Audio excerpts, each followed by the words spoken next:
please consider subscribing. I am a student and I'm live streaming a couple times a week usually, depending on the circumstances. I'm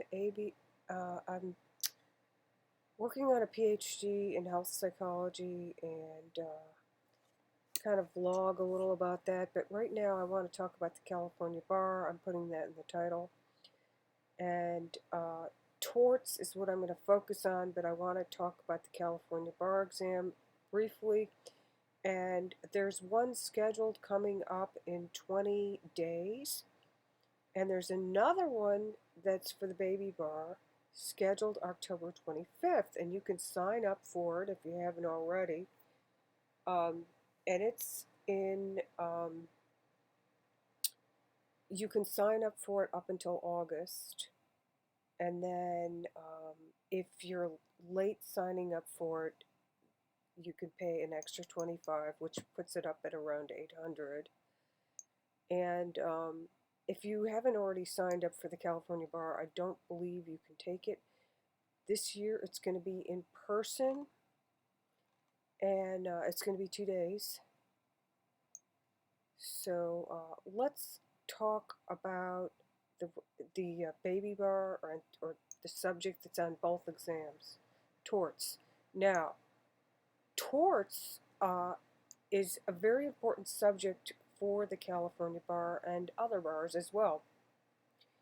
Now, the California bar uses the National Conference of Bar Examiners to design their exams for their regular bar, but for their BabyBar, they kind of tweak it a little, if you will, for first-year students. And so it's going to be slightly different, especially in the multiple choice questions.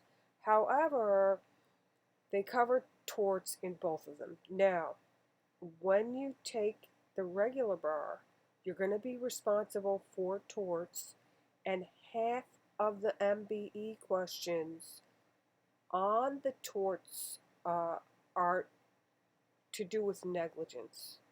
Now, on the essays, there is a playlist in here that is a retired Emerson bar review set of videos that I uploaded because it makes it convenient to review if you just want to kind of do a little bit of passive learning and go in a very concise way over some of the topics. But it is an 8-week course that has 8 hours a day set aside for lectures and taking notes on the subjects, and then it also has essays and extras, which can put it really up there in a lot of time spent. Now, if you're doing the BabyBar, you can just watch the torts ones, the contract ones, you know, the ones that you want to learn about. So what I did is I actually decided to go view these videos and take notes myself. And you learn, I learned personally by taking the notes, because what happens is I'm thinking about what they're saying and then I'm writing it down, and it's kind of mechanical. Another thing I would do when I'm studying for subjects is I will listen to podcasts with my headphones on while I'm doing stuff that's pretty mindless, like the dishes, or cooking a dinner dish that I'm used to cooking all the time, that I know down cold. So getting extra bits and pieces here and there of the subject matter while studying for the exam. Now, I made a list with definitions of the 3 subjects for the BabyBar.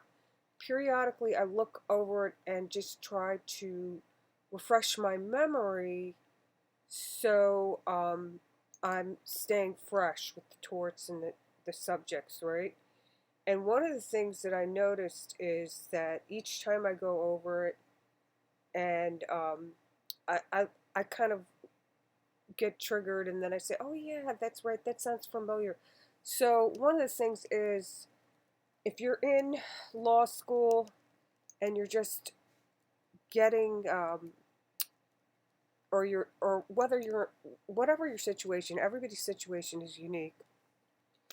So if you want to be an attorney and you want to learn this stuff, it's going to require strategizing and SMART goals. And what are SMART goals? It's setting goals that are reasonable, that are specific, that are attainable, and that are time bound.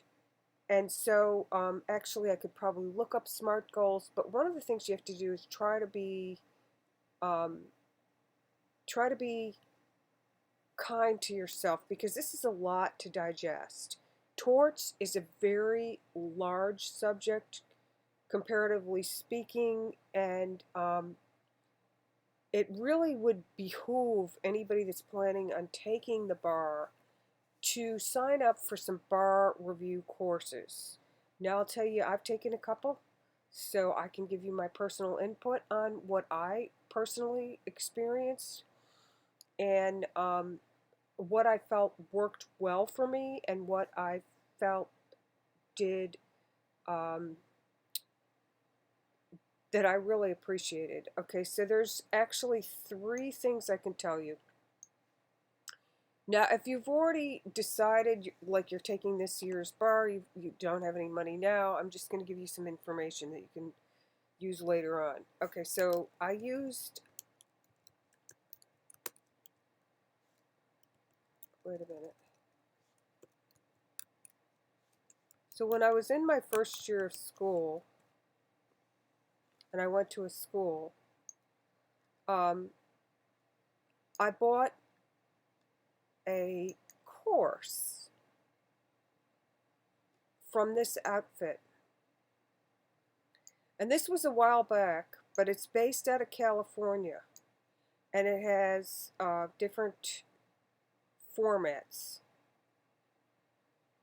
And it has different workshops: 1L, 2L, 3L, bar taker, home study.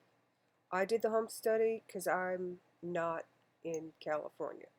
Now, I found it very helpful with the first year of school, and that said, I also purchased a thing called BarMax. Let me show you BarMax. And I got a free Barbary, a free limited 1-year Barbary thing. And BarMax is at testmax. Wait a minute. The thing that I liked about the BarMax is that, see, testmax. The BarMax is for a lot of different states. And what they have is they have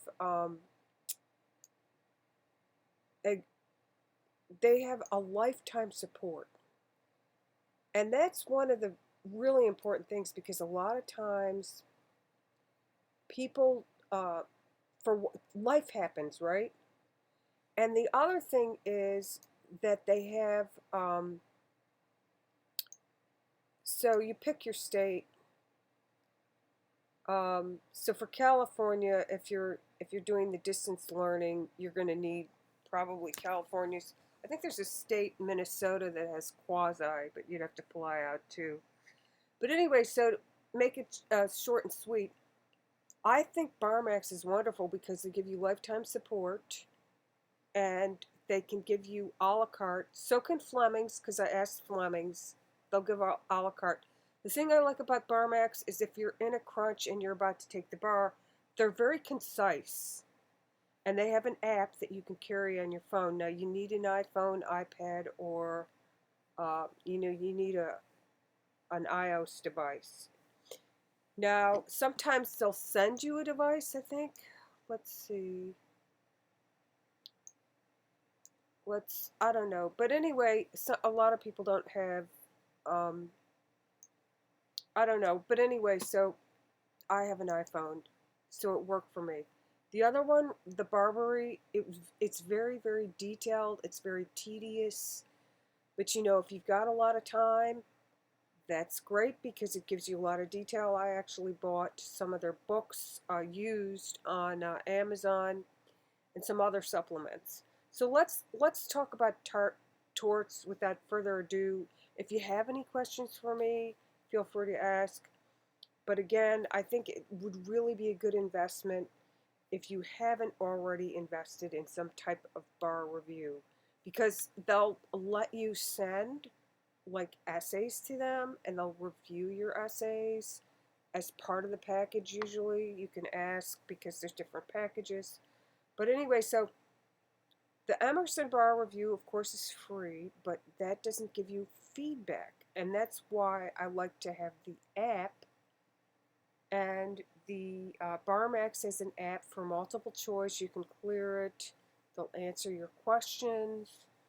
Barbary, I had the free version of the first year students, and I bought like their outline books, a la carte, used. So, because I'm on a budget, so anyway, so that's the nutshell on that. And then, so negligence is a really heavily tested area on the MBE, but it's also on the regular California bar. There is a 50-50 chance that it's going to be on the essays as well. Now, why do I say 50-50? Because with the regular bar, they have to test you for 15 subjects, and they're not going to give you essays on every single subject, but they will put it in the multiple choice. Okay? So, Emerson said that if you watch the Torts Hour 1, it was a mathematician. He's retired and donated these videos to the public, which I took notes on this the Hour 1 and the negligence, and then I condensed it so it can be used for 1L or 2L. I mean, the BabyBar or the regular bar. And I think that it'll work in other states too, because with the MBE and all, they're asking you on general principles of law, and they will talk about different types of negligence or different types of theories of tort, and ways of recovering. So, first of all, with negligence, you got to have a legal duty, and there's the general reasonable person standard, but when they look at the reasonable person standard, it's not just generally the reasonable person, it's also what kind of person this is. In other words, is it a child? Is it a doctor? Is it a lawyer? Is it an electrician? Right? So your legal duty is for a reasonable electrician, a reasonable doctor. What is the custom in the area where you're doing your job? And so there's a lot of nuances. So I'm just going to go through this, but I'm not going to read it off. I'm just going to do it ad-libbed, but I wrote the notes from off the video. And so first you need a duty of due care, but who do you owe the duty to, right? And that's another question. Is it a special relationship, a parent-child, a doctor-patient? What's the relationship? And then you need a breach. So where the defendant's conduct falls below the applicable standard of care owed to the plaintiff, then the defendant has breached their duty. Now there's 3 ways to determine if there was a breach of duty. Custom or usage standards, right? It can be used to establish a standard of care, but it's not conclusive. It's just something that might be kind of arguable in court. And, there's juries that hear the case, and then sometimes they don't rule on the case. So that would be civil procedure, but Do you want a directed verdict? Well, in certain cases, you don't have a directed verdict. So that's another thing. Now, here's a screenshot of the Emerson video where he talks about the balancing test, the risk justification test.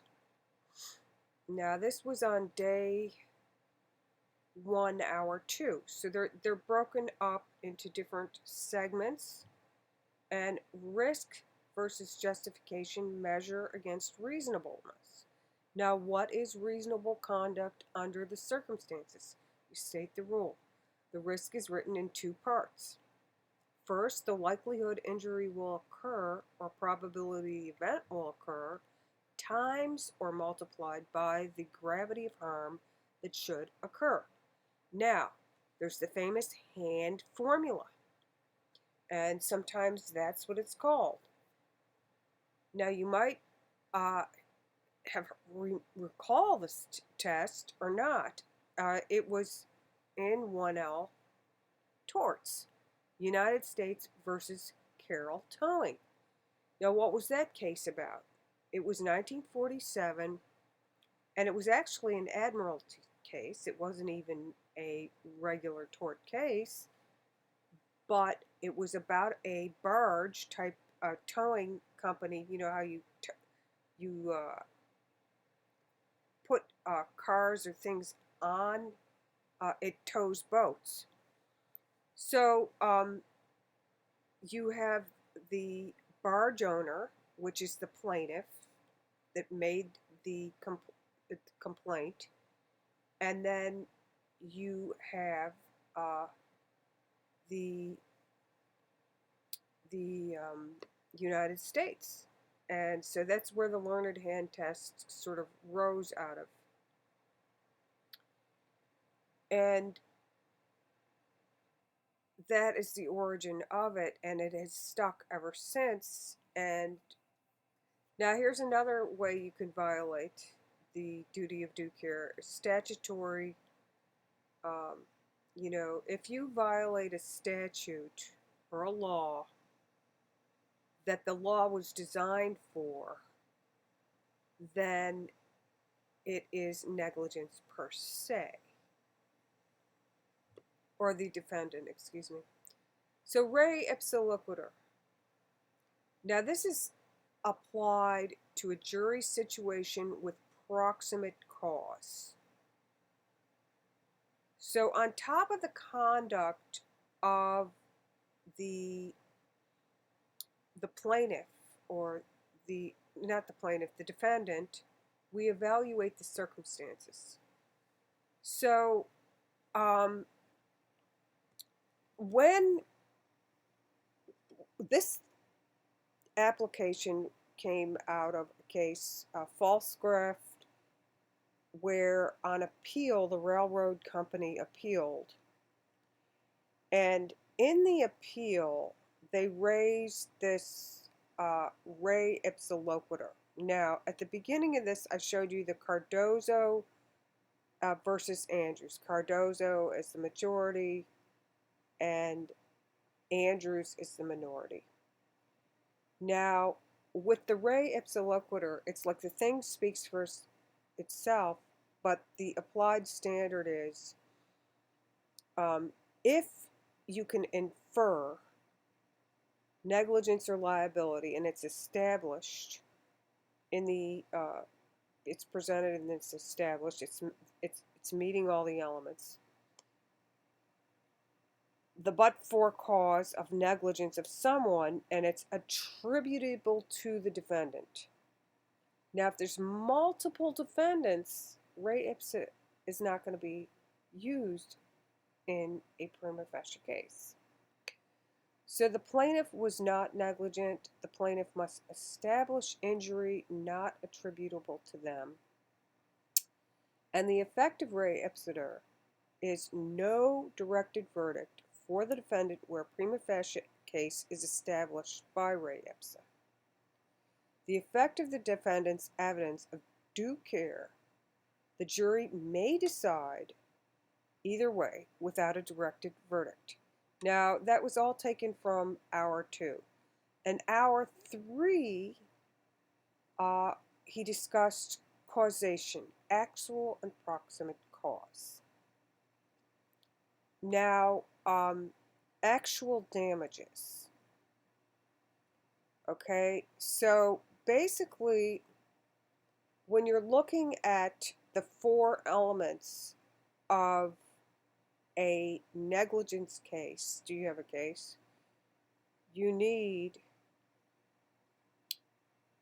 a duty, a breach of duty, causation, and the causation has to have the 2 parts, the actual and the proximate. The proximate is the legal cause. And then you have to have actual harm or damages. So this is what most say is another element, the zone of danger or scope of liability based on Cardozo. So I'm gonna elaborate on that more. You don't have to watch it if you don't want. If somebody wants to put in timestamps, that would be appreciated. But you know, if you're gonna watch it over and you want to put timestamps in, I don't have time to do that right now. So who do you have a duty to? Dobbs' Law of Torts, 110 to 115. This is pages. Generally, on negligence standard duty of care is ordinary due care and then extraordinary. So you have an objective standard of care. You know what I think I did? The reasonable person of or in the same or similar circumstances, physical disability, blind, deaf, exception, mental capabilities are irrelevant. In other words, if you're, for some reason the courts are not, I don't, you know, you can have an opinion about what is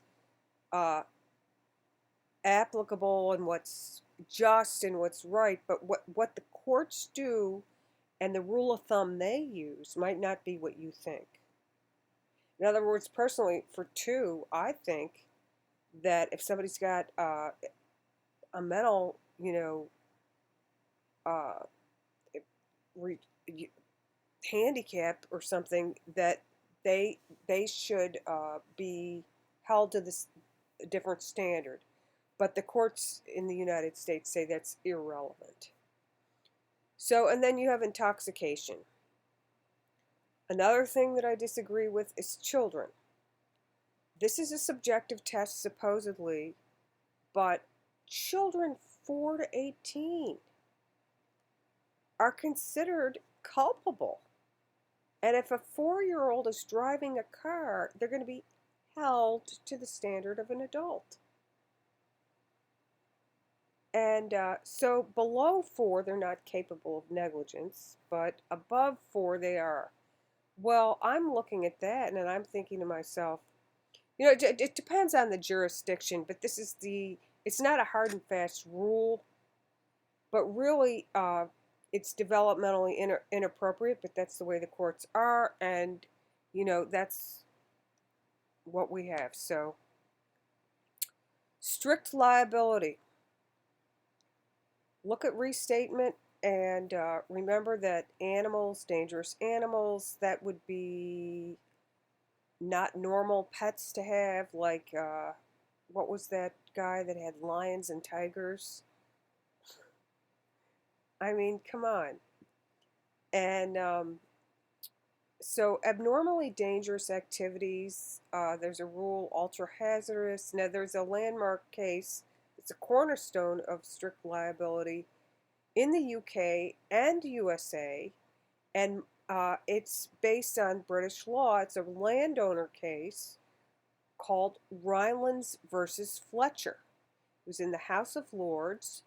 I guess it would be Britain back in 1868.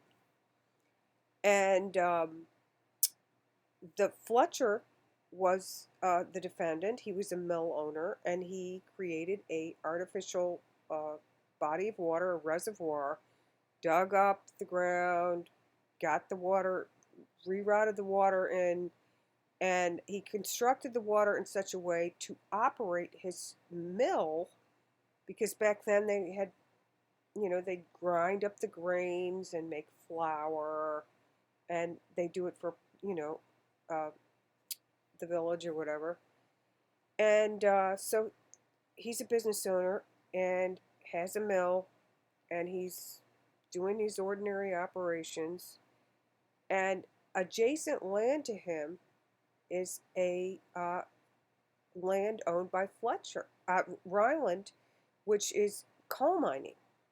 Now, he had some underground coal mines that he's digging, and one of them was abandoned, and the water percolated down and downstream into Rylands and ruined his mining operations because it caused flooding. And so he sued for damages. Now, water damage, the water damage escaping caused damage is considered ultra hazardous in that case. And the logic and elements of this case are teased apart, and even if it's an unnatural activity with natural land, I should probably highlight this for you. So it can cause serious harm even when the utmost care is exercised. So it's often filed nowadays under nuisance law, and it's a non-natural use of the land, and it's considered unreasonable use. So again, general rules: non-action, no duty, stranger exceptions, relationship, creation of harm. So okay, so let's say you don't do anything, and I'm jumping from subject to subject, but so you don't have a duty of due care for a complete stranger. And I know that's harsh, but there are some circumstances where they might impute a duty when no one else is around and you couldn't get harmed. Emerson gives an example of a baby crying in the middle of the railroad tracks, but there's no trains coming at all, and there's no one else around, and you see them. You should probably get the baby out of the tracks, bring it to help if it's an infant or even a toddler. So even though there's no duty of due care, sometimes there are situations, especially if you create the harm, right? But with strangers, there's usually no duty. Now, there's other exceptions to duty, which are immunity versus privilege and bright line rules. You might want to think about that. So with the remote plaintiff, you have the Palsgraf versus Long Island, the appeals case where Mrs. Palsgraf was given initially, in the first case, damages. She was awarded monetary damages. So the railroad company appealed that. They said, no, we don't owe her a duty. She's too far apart. They argued that she's too remote a plaintiff. She wasn't in the zone of danger. And then the judge, Cardozo, agreed with these attorneys that argued this zone of danger, too remote a claimant. That proximate cause or legal cause, and remember I did a video on legal fiction, because you have the proximate causation is broken into two parts, right? The proximate cause is the legal cause. So are we going to hold them legally liable for the situation, the way this situation went down, how it went down? We have to draw the line somewhere, right? where do we draw the line? So basically what the court decided was that the duty must have been close enough in the zone that the plaintiff's injuries could have been avoided by a breach of duty by the person with the duty that was neglected. In other words, um, the railroad guard had no way of knowing that one of the passengers had fireworks wrapped in a package that fell and exploded. Now, you probably read the case, or maybe you briefed it even, but the thing speaks for itself. Re ipsa loquitur. As far as the breach goes, it was just discussed. There was no breach by the railroad company, okay? Somebody got through with a package of fireworks. And they had no way of knowing it was going to fall and explode. So they used Restatement 281 and took the view of cardozo. And there's been opposition in this case, and the courts are still divided to this day. So juries and jurisdictions might vary, and of course Andrews is the minority opinion in this case, where he says everyone has a duty of due care. Everyone should have a duty of due care. Now, I'll talk about products liability next. We're going to scroll back up for a minute, and I'm going to look over here. Now, just to brief you again, torts are a category of civil action where a person has suffered a harm from the action or inaction of another who has a duty, and this is outside of a contractual relationship, because otherwise that would be a contract law case, and it can be dignitary, physical, economic, and the burden of evidence, well, I put a lot of extra stuff in here that doesn't really need to be here, but so with negligence, you've got 4 elements, okay, and this is going back up just to quickly review the main thing.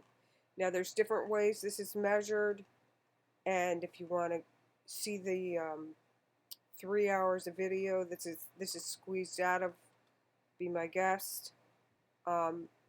Now, I have told you about where it's tested. It's going to be tested for sure on the BabyBar, in the essays, in the regular California bar.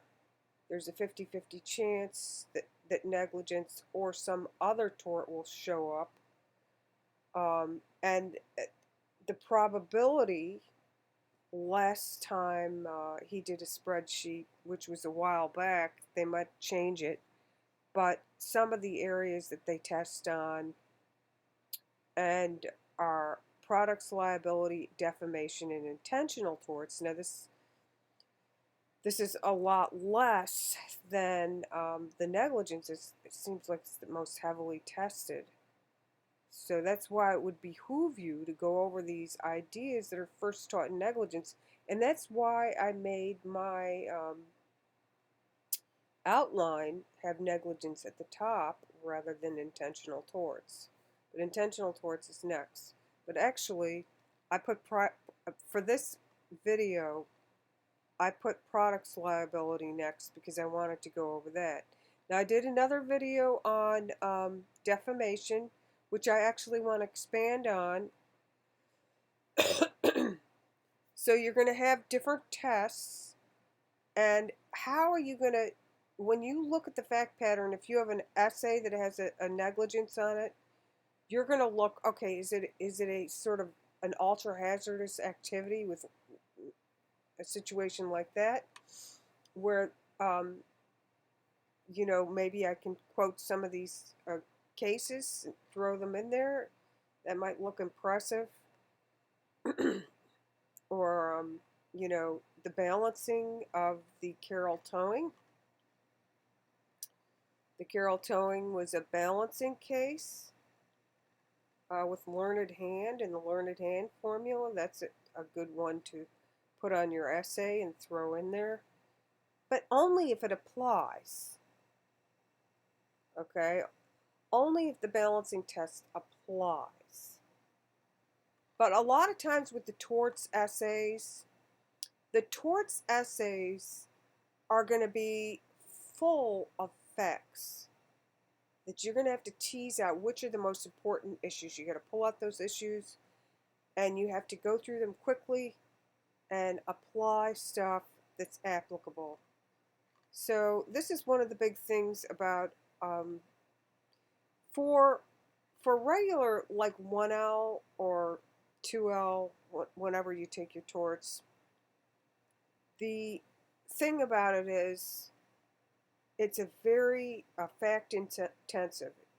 It requires that you look at the details and look at the theories, and then of course you do that with other cases, but you have to use sort of a triangulation with the bar, which it's different in practice than it is in actually law school too. Law school's different because law school you're going to be focusing in on what the professor specifically wants you to study, and it might not even include all the areas that they just don't have time to cover everything. Torts is a really thick area, so you know there's volumes and volumes on that, so you've got to get it narrowed down and try to memorize and then write your defenses and memorize your black letter law. Learn how to pick out the issues that would apply and then express that in your essays. Well, guys, I want to thank you for listening, and I'll be back later to discuss more about these subjects, and appreciate each and every one of you. Please do consider subscribing. Thank you for listening. Take care. Bye.